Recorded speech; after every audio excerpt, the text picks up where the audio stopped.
Mesdames et messieurs, bonjour. Nous allons parler du faire taire de Brice Clotaire Oligui Nguema à la population gabonaise. Quand Oligui fait taire la population et le droit de cuissage qui met en fuite les cerveaux du Gabon. Mesdames et messieurs, vous avez vu la scène ubuesque et dramatique qui a frappé le Gabon lorsque nous avons perdu le petit Pascal Loco qui a été assassiné par crime rituel. Et les féticheurs d'Oligui sont sortis par je ne sais quelle magie ou puissance diabolique pour venir s'exprimer et montrer qu'ils étaient l'ami de celui-là même qui cautionne les crimes rituels et qui n'a jamais mis la sécurité au cœur même du pays. Voyez-vous? Eh bien oui, la sécurité du pays n'est pas assurée. Parce qu'Oligui prétend qu'il est un homme du renseignement, mais depuis qu'il est arrivé aux affaires, l'insécurité n'a pas cessé de croître dans notre chère capitale Libreville et surtout l'ensemble du pays. Il n'y a pas un endroit où on se sent en sécurité. Ce pays où moi j'ai grandi, où j'ai fait une petite partie de ma vie au Gabon, où j'étais en sécurité avec mes grands-parents et mes parents, j'étais loin d'imaginer que ce pays-là se transformerait au favela du Brésil, que Oligui aime beaucoup. Parce qu'apparemment, Oligui aime le Brésil. Mais quand vous voyez le côté gigantesque du Brésil, quand vous voyez toutes les infrastructures qui sont mises à disposition de la population, moi j'y ai fait un stage d'hélitroyage, d'hélicoporté au Brésil, dans les favelas du Brésil. J'y ai fait un stage, je n'ai pas perdu mes plumes, je n'ai pas perdu mes vies, j'étais encadrée, j'étais entourée, j'étais choyée. Voyez-vous? Mais par contre, au Gabon, ce si petit pays, parce que quand on regarde, il n'y a pas comparaison, il n'y a pas photo entre le Brésil et le Gabon. Le Gabon, c'est un tout petit pays avec une petite superficie où on n'arrive pas à mettre. Bon, on sait que ça vient de la tête. Vous voyez ce que je veux dire? Non. On sait que ça vient de la tête. Mais vous savez, la problématique qui est venue nous frapper au moment où il y a eu ce crime rituel sur ce magnifique petit garçon qui est Pascal Loco, parce que je peux vous dire que ceux qui ont cette capacité d'assassinat en sorcellerie sur des enfants, ce sont des gens qui viennent toujours de quelque part, qui viennent de là-haut. Ce sont des têtes pensantes. Vous voyez ce que je veux dire, non? Ce sont des gens qui ont autorité et pouvoir dans notre pays. Et nous avons vu la danse que les féticheurs d'Oligui sont venus faire devant les réseaux sociaux, caméra au point, en choquant encore l'opinion. Et Oligui est venu les faire taire. Ah oui. Oligui a trouvé la manière pour qu'ils ne se déploient plus sur le plan de la parole. Il est venu les faire taire. Vous voyez ce que je veux dire, non? Hormis le fait qu'il fait taire aussi sa population, qu'il les empêche de s'exprimer, qu'il cadenasse. Voyez-vous?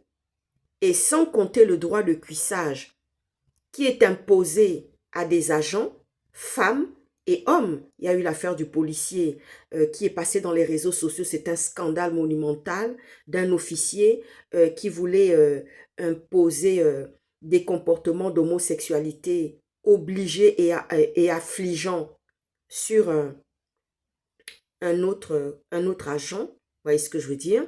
Mais Oligui ne s'est jamais prononcé. Oligui n'a jamais rien dit. Oligui n'a pas fait siffler la récréation. Hormis le fait que ce policier, on lui imposait cela, on le menaçait, jusqu'à ce qu'on ait même allé toucher à son dossier administratif pour qu'il puisse se taire. Et je ne sais pas pourquoi cet officier avait choisi notamment ce monsieur-là, je ne sais pas pourquoi, pour produire ces actes d'homosexualité. C'est terrible ça. Et ne parlons pas des femmes qui ont fui le Gabon à cause du droit de cuissage qui est obligatoire. Parce que c'est ce qui se passe dans l'administration gabonaise. Tu te couches, tu n'es pas d'obédience, tu n'es pas de leur camp, eh bien, on ne te donne rien. Voilà ce qui se passe réellement au Gabon. Voyez-vous? Donc, c'est pour dire que les histoires de cuissage au Gabon qui font fuir les cerveaux, oui, parce que quand Oligui est venu faire son grand discours de politique générale aux États-Unis par rapport aux étudiants, oui, les études coûtent cher et de surcroît, il y a des gens, quand ils finissent leurs études, ils ne rentrent jamais. Mais qu'est-ce que le Gabon a à leur offrir? Est-ce que c'est le droit de cuissage obligatoire? Est-ce que c'est la nomination canapé? Vous voyez ce que je veux dire? Ou l'intégration canapé qu'ils vont aller trouver. Quand on a déjà goûté à la liberté. Vous voyez ce que je veux dire? Non. Quand on a goûté à la liberté, quand on a eu droit à cette liberté, où tu es libre dans ton corps, de choisir, de faire ce que tu as envie de faire, d'aller avec qui tu veux, où on ne t'impose rien. Moi, j'ai une maman qui m'a appelée ici pour me dire, hé ma fille, la dernière fois tu as parlé de quelque chose. Je suis venue pour prendre conseil par rapport à ma fille. Elle a refusé un homme. Et le monsieur, quand elle a refusé, ce monsieur-là est parti chercher des costauds. 3 costauds hommes avec des biceps bien développés. Ils étaient dans la voiture. Le monsieur, quand il a courtisé au départ, c'est pour ça que je dis aux filles gabonaises, ne montrez pas vos domiciles. Ndaoumutu, ici ou, ça dit que la maison de quelqu'un, c'est sa cachette. Ne montre pas ta maison. Le monsieur te fait la cour, il te courtise au dehors. Tu ne sais même pas si c'est un anaconda. Tu ne sais pas de quel boa il est. Tu ne sais pas de quelle verge il est. Tu ne sais pas. Tu ne connais pas son entité, ma chérie. Ne montre pas ta maison. Tu habites où? Je vais te déposer. Tu dis non, non, non. Merci. Merci. Il faut savoir dire non. Tu n'es pas obligé. Ton corps t'appartient. Parce qu'un homme, sans toi, la femme, l'homme ne peut rien faire. Tu ne connais pas la puissance d'être femme. Oui. Un homme qui te fait déplacer pour un oui, pour un non. Pour quelle raison? Pour quelle raison? Moi, mon mari, il a tout quitté. Là où il était en Normandie. Il a tout quitté en Normandie. Ah oui. Il a tout quitté pour venir me trouver à Bordeaux. Et on s'est levés ensemble. On a fait nos enfants ensemble. Il a tout quitté. Il avait une position sociale super et très bien en Normandie. Mais il a tout quitté. Il a laissé la Normandie pour venir dans ce marigot difficile de la ville de Bordeaux. Ah oui, parce que la ville de Bordeaux, là, c'est pas de la tarte, hein. Ça, je peux le dire. Il est venu me rejoindre. Mais un homme qui te dit, déplace-toi et puis viens me trouver. Ça, c'est pas homme, ça.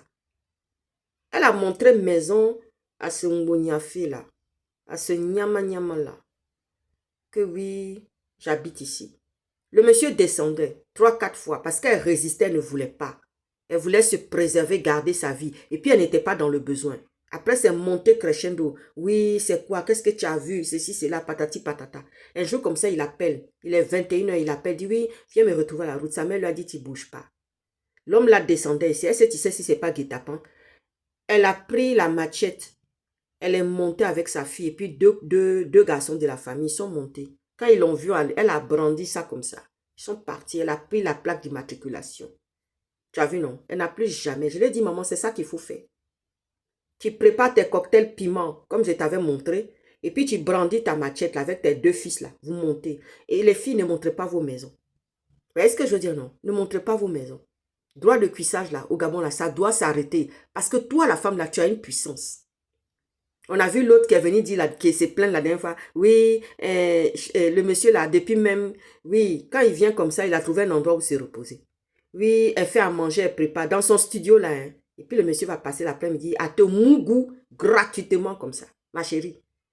Plus on te mougou là, plus on te monte dessus là, plus ça va se gâter. Finalement, tu es dénaturé, tu n'as plus de valeur. Tu as vu, non? Tu n'as plus de valeur. Tu n'as plus de valeur devant les hommes.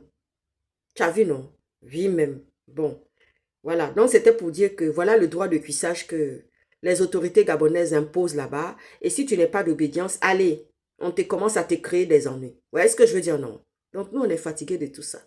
Oligui n'est pas venu arranger la situation, il est venu pour pourrir la situation. Il a fait taire ses propres féticheurs parce que l'arrogance là et l'impolitesse avec laquelle ces féticheurs sont venus dire que oui, le sacrifice, ils sont venus parler du sacrifice humain. Et Jésus, mais vous les Gabonais, vous ne priez pas bien, mais vous allez voir ce qui va se passer dans le pays. Moi, je vous ai déjà promis ça. Vous allez voir ce qui va se passer dans ce pays-là. Vous allez voir. Parce que nous, on est là, nous les vrais, là. On est en train de prier matin, midi. Parce que le combat, là, ça se passe sur le plan physique et spirituel. Hein. C'est ce que je tiens à vous dire. Vous voyez ce que je dis, non? Oligui ne peut pas partir comme ça. C'est sur le plan physique. Non seulement il y a le physique, mais il y a aussi le spirituel d'un côté. Vous voyez ce que je dis, non? Oligui peut faire tous les marabouts de la terre. Il ne va pas gagner. C'est pas Ali faisait la même chose avec sa Young Team. C'est pas on l'a déposé. Il n'a même pas su. Les féticheurs béninois là, ne sont pas venus dire à Oligui que non, il y a un coup d'état qui se prépare sur ta tête. Vous voyez ce que je dis, non? Quand j'ai vu quelque chose la dernière fois, quelqu'un est venu parler des eaux des mers, façon, j'ai dit, c'est d'où tout ça là? Toi, tu veux blanchir population. Parce que ta petite population là, tu n'entretiens pas ça. Mon gars, j'ai fini de parler. Hein. Ah, ciao, ciao.